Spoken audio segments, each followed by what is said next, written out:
Partout dans la prairie, les Indiens assistent à l'invasion de leur territoire par les colons blancs. Crowfoot est furieux. Les hommes blancs ont déjà pris les meilleurs endroits et construit des maisons où ils voulaient. Les commerçants américains et d'autres s'installent en masse sur la rivière Belly, le meilleur terrain de chasse d'hiver.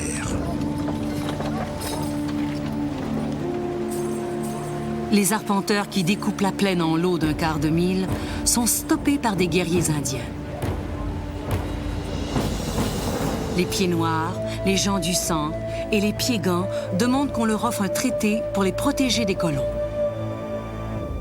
Nous voyons venir le jour où on aura tué tous les bisons et où nous n'aurons plus rien à manger.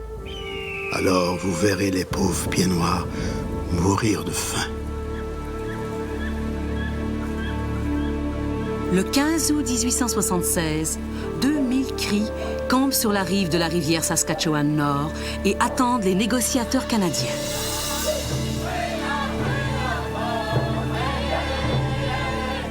Craignant une révolte des Indiens, le nouveau lieutenant-gouverneur du Nord-Ouest, Alexander Morris, est ici pour négocier le traité numéro 6.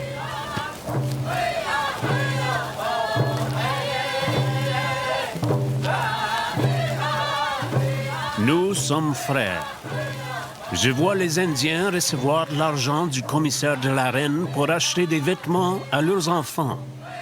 Je les vois pêcher et chasser comme avant et conserver leur mode de vie, avec en plus le cadeau de la reine.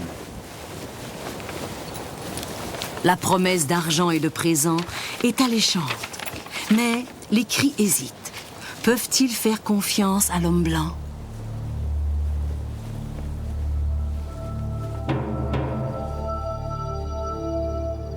Une nuit, peu avant le début des négociations, un météore traverse le ciel. Pour beaucoup d'Indiens, c'est un avertissement. Ils ne doivent pas échanger contre des cadeaux la terre que Dieu leur a donnée.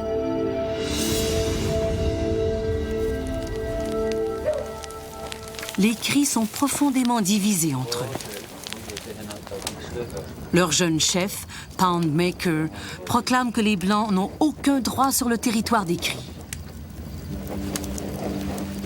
Le gouverneur nous a dit combien de terre on nous donnerait. Il nous a dit 640 acres, 1000 carrés par famille. C'est notre terre. Ce n'est pas un morceau de pemmican qu'on découpe pour nous le redonner. C'est notre terre et nous prendrons ce que nous voulons. D'autres Cris estiment qu'ils n'ont pas le choix. Star Blanket, un vieux chef respecté, croit que le traité est leur seul espoir. Pouvez-vous arrêter les Blancs de se répandre dans la prairie comme des nuages de sauterelles qui s'abattent sur les champs et dévorent jusqu'au dernier brin d'herbe? Je ne le pense pas.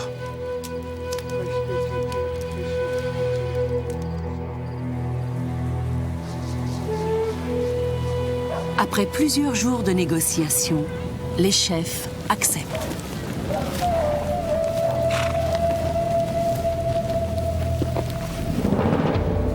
La promesse de fournir aux Indiens de la nourriture en période de famine emporte la décision. Il ne reste presque plus de bisons. La négociation du traité a surtout porté sur la question de la nourriture. Ils étaient très désireux d'apprendre à vivre de l'agriculture et ils avaient peur de mourir de maladies et de faim pendant la période de transition.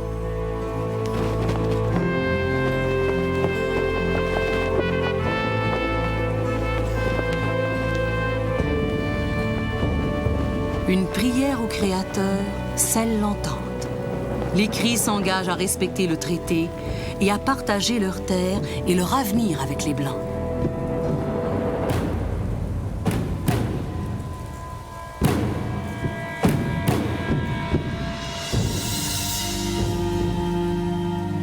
Ils arborent les médailles et les manteaux avec fierté, croyant qu'ils ont négocié d'égo à égo. Mais ils ont tort.